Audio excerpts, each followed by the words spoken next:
সালাম আলাইকুম। খুবই আনক্যাজুয়াল একটা কোশ্চেন করি আপনাদের। আমি নর্মালি আপনাদের বলবো বা কোশ্চেন করব অ্যান্ড স্বাভাবিকভাবে আপনি এই ব্যাপারটা নিয়ে চিন্তা করবেন। মনের মধ্যে যে অ্যান্সারটা আসতেছে ওইটা আপনি কমেন্ট বক্সে জানাবেন।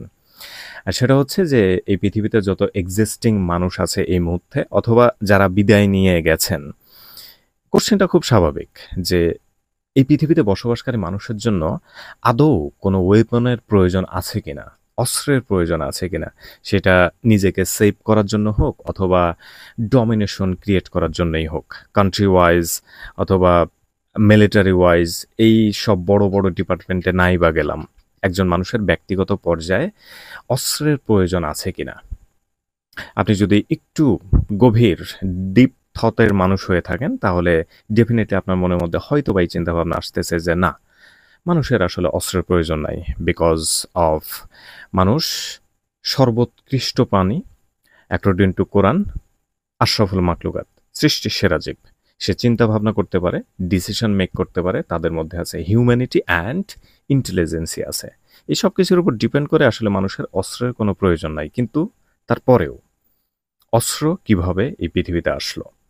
আজকে আমরা হাইপারসনিক বোমার জগতে ঢুকে পড়ছি, রিমোট কন্ট্রোল ড্রোন কত কি দেখতেছে, and day by day in future এটা আরও কঠিন পর্যায়ে চলে যাবে। যখন মানুষ অস্ত্র তৈরি করেছিল সেটা তাদের প্রয়োজনে, একান্তই প্রয়োজনে, জঙ্গলের পশু পাখিকে শিকার করে নিজেদের জীবিকা নির্বাহ করার জন্যই এই অস্ত্র তৈরি করা। সেটা আজকে কোন একটা ইন্টারফেস দেখতে যাচ্ছি আমরা। এখন অ্যান্সার যেহেতু আসছে, এটা আমার মত, টোটালি আমার মত যে আসলে মানুষের কোনো অস্ত্রের প্রয়োজন নাই, যেখানে মানুষ বুদ্ধিমান। এখন এইটাকেই একটা ব্যাপারের সঙ্গে রিলেট করতে যাচ্ছি, স্পেশালি বাংলাদেশের যে স্টুডেন্ট অর্গানাইজেশন বা সোসাইটি বা ডিপার্টমেন্ট যাই বলেন, স্টুডেন্টের কি আদৌ অ্যাকচুয়ালি পলিটিক্সের দরকার আছে? এই যে ছাত্র রাজনীতি, ছাত্রদল, ছাত্রলীগ, যুবলীগ, সরি যুবলীগ তো না, ছাত্রদল, ছাত্রলীগ, এই সব কিছু, মানে দলের নাম মানুষ চিনুক আর না চিনুক, স্টুডেন্টকে কেন্দ্র করে দলের নাম আরো একটু বেশি চেনে। তো অ্যাকচুয়ালি কি ছাত্রদের পলিটিক্সের কোনো দরকার আছে বাংলাদেশে? 1971 সালের পর থেকেই, 72 সালে মেবি ছাত্রদল অথবা ছাত্রলীগ গঠিত হয়েছে, এই দুইটাই। তারপরে এটা আস্তে আস্তে চলতেছে। আজকে বর্তমানে বাংলাদেশের talk of the news, DUCSU নির্বাচন স্থগিত, ঢাকা বিশ্ববিদ্যালয়ের নির্বাচন। এটা এতটাই ইম্পর্টেন্ট, এতটাই প্রয়োজনীয়, এতটাই মানে এই নিউজটা খুবই ভাইরাল যে এটা খুবই প্রয়োজন, বাংলাদেশে নির্বাচন করতে হবে, ডাকসু নির্বাচন, স্টুডেন্টের নির্বাচন। তা আমার এইখানেও একটা সিলি কোশ্চেন, নর্মাল কোশ্চেন, যে বাংলাদেশের স্টুডেন্টের আদৌ ইলেকশনের কোনো দরকার আছে নাকি বা রাজনীতি করার দরকার আছে কিনা। আমি মনে করি একজন স্টুডেন্ট, সে বাসা থেকে বের হবে, স্কুলে যাবে, স্কুল শেষ করে কলেজে যাবে, ওইটা শেষ করে ভার্সিটিতে যাবে, ওইটা শেষ করে তার ট্যালেন্ট অনুযায়ী সে চাইলে দেশে হায়ার এডুকেশন নিতে পারে অথবা বিদেশে স্কলারশিপ নিয়ে যেতে পারে। এইখানে রাজনীতি করতে হবে, আদারওয়াইজ শিক্ষা জীবন শেষ হয়ে যাবে অথবা শিক্ষা জীবন আরও ডেভেলপ করবে, এইরকম কোনো স্কোপ আমি দেখতে পাচ্ছি না। কিন্তু স্টুডেন্টের দিয়ে এই যে রাজনীতি করানো, তাদের শিক্ষা জীবনের মূল্যবান সময়টুকু নষ্ট করার যে একটা ন্যাস্টি কালচার বাংলাদেশে তৈরি হয়েছে সেই 71 সাল থেকে, এটা আদৌ বাংলাদেশে কোনো দরকার আছে কিনা।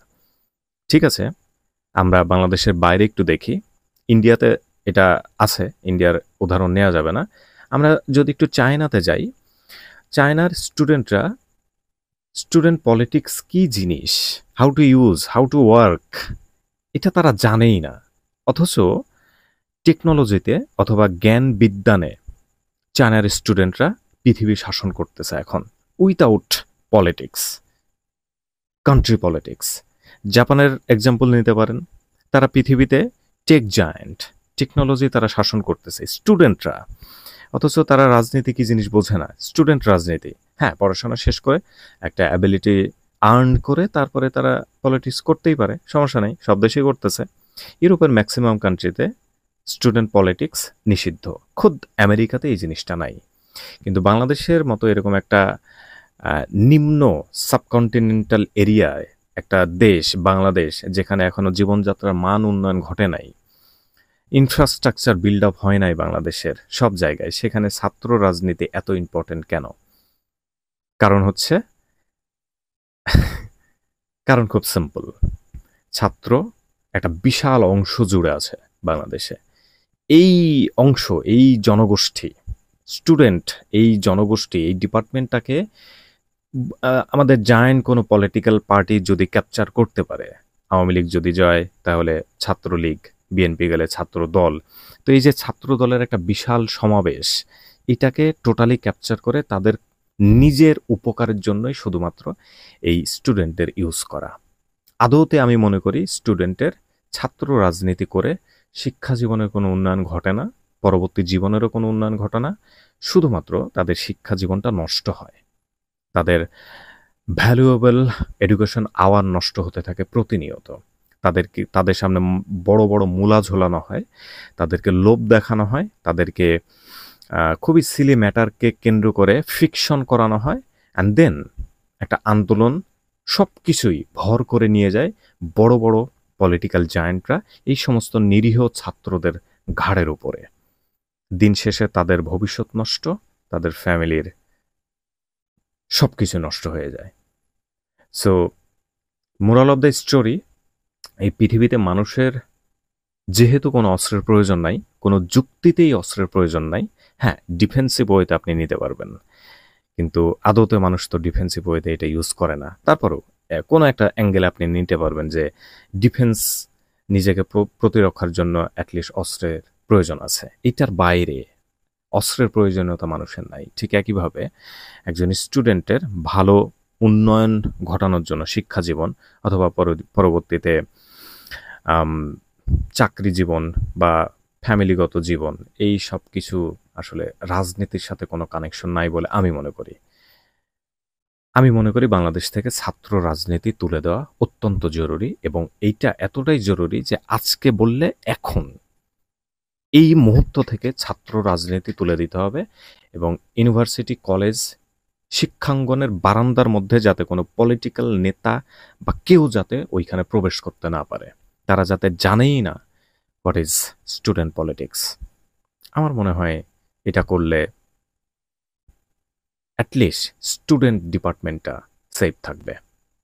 And I think student is a backbone of any country. Education না, স্টুডেন্ট। কারণ স্টুডেন্ট যদি ঠিক না থাকে তাহলে এডুকেশনকে আপনি ব্যাকবোন বলতে পারবেন না। সো দেখা হচ্ছে নেক্সট ভিডিওতে। তার আগে রিকোয়েস্ট, এই চ্যানেলটাকে সাপোর্ট করবেন, অনেক আজে বাজে চ্যানেলে সাপোর্ট করেন, সো তার থেকে maybe it could be better. দেখা হচ্ছে নেক্সট ভিডিওতে। খোদা হাফেজ।